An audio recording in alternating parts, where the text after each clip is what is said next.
ഗുരുവായൂരപ്പനെ എന്തുകൊണ്ടാണ് കൃഷ്ണ ഗുരുവായൂരപ്പ എന്ന് വിളിക്കുന്നത്? അതായത് ഉണ്ണിക്കണ്ണ, കണ്ണ എന്നൊക്കെ എല്ലാവരും വിളിക്കുന്നത്. അതിനെക്കുറിച്ച് നോക്കാം കേട്ടോ. ഇവിടുത്തെ വിഗ്രഹത്തിൻ്റെ പ്രത്യേകതകളെ കുറിച്ചൊക്കെ ഞാൻ മുൻപ് പറഞ്ഞിട്ടുണ്ട്. പാതാളാഞ്ജന ശിലയിലാണ്, അതിവിശിഷ്ടമായിട്ടുള്ള ഒരു ശിലയാണ് എന്ന് പറഞ്ഞിട്ടുണ്ടായിരുന്നു. മഹാവിഷ്ണുവിൻ്റെ വിഗ്രഹമാണ്. അത് ഭഗവാൻ തന്നെ ദ്വാരകയിൽ പൂജിച്ചിരുന്നതാണ്. ഭഗവാന്റെ മാതാപിതാക്കൾ, അതായത് ആദിതി കശ്യപന്മാരെ, പിന്നെ അതേപോലെ ദേവകി വസുദേവന്മാരെ, ഇവരെല്ലാവരും പൂജിച്ച അതേ വിഗ്രഹം തന്നെയാണ് എന്ന് പറഞ്ഞിട്ടുണ്ടായിരുന്നു. അതായത് ശംഖചക്ര ഗദാപത്മത്തോട് കൂടിയിട്ട് 4 തൃക്കൈകളുള്ള മഹാവിഷ്ണുവിൻ്റെ വിഗ്രഹം. അപ്പോൾ വിഗ്രഹം മഹാവിഷ്ണുവിൻ്റെ, അതായത് 4 തൃക്കൈകളുണ്ടെങ്കിൽ ശംഖും ചക്രവും ഗദവും പത്മമൊക്കെ വെച്ചിട്ടുണ്ടെങ്കിൽ തീർച്ചയായിട്ടും അത് മഹാവിഷ്ണു വിഗ്രഹം തന്നെയാണ്. അതിനൊക്കെ മഹാവിഷ്ണു വിഗ്രഹം തന്നെയാണ് പറയുക.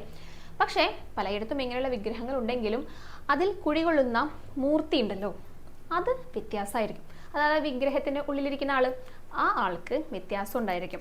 അപ്പോൾ പ്രായം, അതുപോലെ തന്നെ അവരുടെ സ്വഭാവം, ഇതിലൊക്കെ വ്യത്യസ്തമായിട്ടായിരിക്കും അവിടുത്തെ പ്രതിഷ്ഠ ഉണ്ടായിരിക്കുക. ഇപ്പം നമ്മുടെ ഇടത്തിരിക്കത്ത് കാവിലമ്മനെ കുറിച്ച് ഞാൻ മുൻപ് പറഞ്ഞിട്ടുണ്ട്. ഭഗവതിയുടെ പ്രതിഷ്ഠയെ പറ്റി പറയുന്ന സമയത്ത് വൽക്കണ്ണാടിയാണ്. പക്ഷെ ഭഗവതി അമ്മയുടെ ഭാവം എന്ന് പറയുന്നത് മുത്തശ്ശി ഭാവമാണെന്ന് പറഞ്ഞിട്ടുണ്ടായിരുന്നു. പല രൂപത്തിൽ പല പ്രായത്തിലൊക്കെ ഭഗവതി അമ്മേനെ ചാർത്താറുണ്ടെങ്കിൽ കൂടിയിട്ട് ഇവിടുത്തെ ആ പ്രതിഷ്ഠയുടെ ഭാവം എന്ന് പറയുന്നത് മുത്തശ്ശി ഭാവമാണ്. ഇതേപോലെ തന്നെ ഗുരുവായൂരപ്പനും ഒരു പ്രായമുണ്ട്, ഗുരുവായൂരപ്പനും ഒരു ഭാവമുണ്ട്. അതിനെക്കുറിച്ച് പറയാം കേട്ടോ.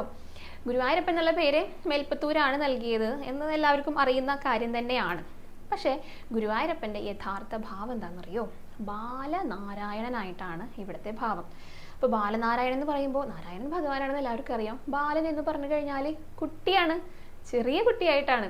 അതായത് എപ്രകാരമാണോ ദേവകിക്കും വസുദേവർക്കും മുൻപിൽ ഭഗവാൻ പ്രത്യക്ഷനായത്, ഭഗവാന്റെ ജനനമൊക്കെ കഴിഞ്ഞിട്ട് ഭഗവാന്റെ ഒരു ദർശനം നൽകുന്നുണ്ട് അവർ. ഈ ശംഖുചക്ര ഗദാപത്മത്തോട് കൂടിയിട്ട് കൃഷ്ണാട്ടം കളി, അവതാരം കളിയൊക്കെ കണ്ടവർക്ക് കൃത്യമായിട്ട് അറിയുന്നുണ്ടായിരിക്കും.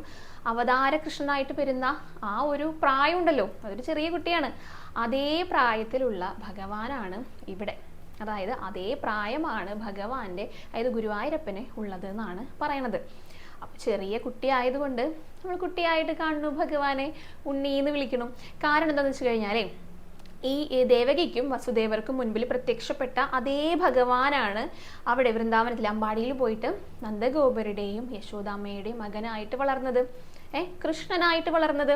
ഇതേ കുറുമ്പനാണ് അവിടെ പോയിട്ട് ബാലലീലകളൊക്കെ ആടിയത്, യശോദാമ്മയുടെ അടുത്ത് പോയിട്ട് കുറുമ്പുകളൊക്കെ കാണിച്ചത്. അപ്പോൾ അത് കൃഷ്ണനാണല്ലോ, അതുകൊണ്ട് നമ്മൾ കൃഷ്ണ എന്ന് വിളിക്കുന്നു. അതുകൊണ്ടാണ് കൃഷ്ണൻ എന്നുള്ള ഒരു പേരിനെ ഇത്രയേറെ പ്രാധാന്യം വന്നത്.